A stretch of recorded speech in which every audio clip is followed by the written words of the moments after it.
First things first, before I go on a rant about this dumbass Mike Dunleavy Jr., I just want to say I don't know exactly what I want to do with this channel. I've grown a significant amount of subscribers and viewers over the past few months since I've uploaded a video on this channel. And long story short, if I start uploading on this channel again, I'm not really going to do compilation type of videos. I'm going to start doing more video essays or rants like this one. But yeah, so I'm probably going to put a poll up in the community tab if anybody who watches this video and anybody who cares would vote on that, so I know what type of content new subscribers would like to see.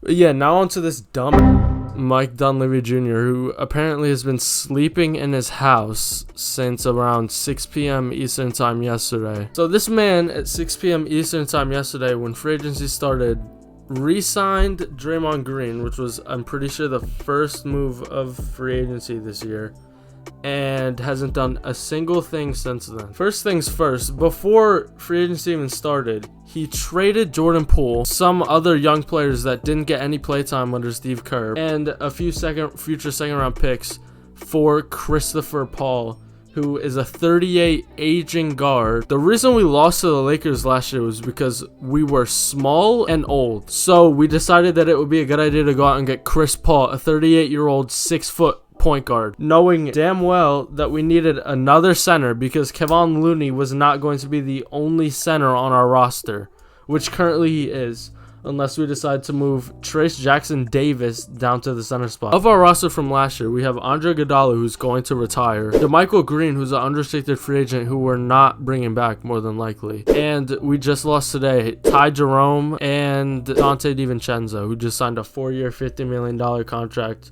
with the New York Knicks. And I think we lost Anthony Lamb as well. So right now our current roster is Steph Curry, Klay Thompson, Andrew Wiggins, Draymond Green, and Kevon Looney should be our starting lineup. Our second unit consists of Chris Paul at the point guard, Moses Moody as a shooting guard, Jonathan Kuminga as a small forward, and Trayce Jackson-Davis as a power forward without a center, unless we decide to put Gary Payton in the shooting guard position and then move Moody down to small forward, Jonathan Kuminga down to power forward, and then put Trayce Jackson-Davis at the center. Which, if that's our squad going into next season, it's not terrible, but again, we're not getting any better than we were last year unless our young guys start to pick up the pace a little bit on their development. Which, in a Golden State Warriors system run by Steve Kerr, it will be hard for our young guys to develop when they're not getting any burn because Steve Kerr just doesn't want to play young players. And then he's going to go on Draymond Green's podcast and complain about how Poole, Moody, and Kuminga were like complaining about playtime in the playoffs. Like, as a coach,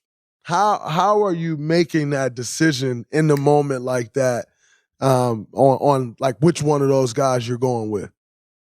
I think you have to establish that all season long, like with your team. The message has to be whoever has it going is going to play. Mm-hmm. And the guys have to be connected enough to not only understand that, but to embrace it. And it's like none of those guys on Miami are sitting there saying, well, I didn't play, or man, they put in so and so. Like, they're just all about winning.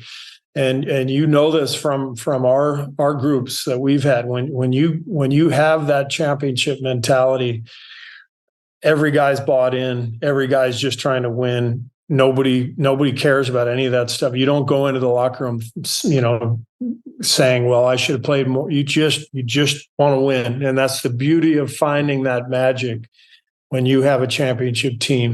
When realistically, every single Warriors fan on Twitter and social media was telling Steve Kerr to play Jonathan Kuminga because he showed us during the regular season and in a lot of matchups that he has potential to be an all-star in the future, and he's just not getting minutes. So if we're going to continue to play a system in where Steve Kerr doesn't want to play young players, we pretty much have to fill in our shooting guard, small forward, and our center slot because he's not going to play Moody, Kuminga, or Jackson-Davis a lot of minutes. The problem I had when we traded Jordan Poole for Chris Paul is that, number one, we got older.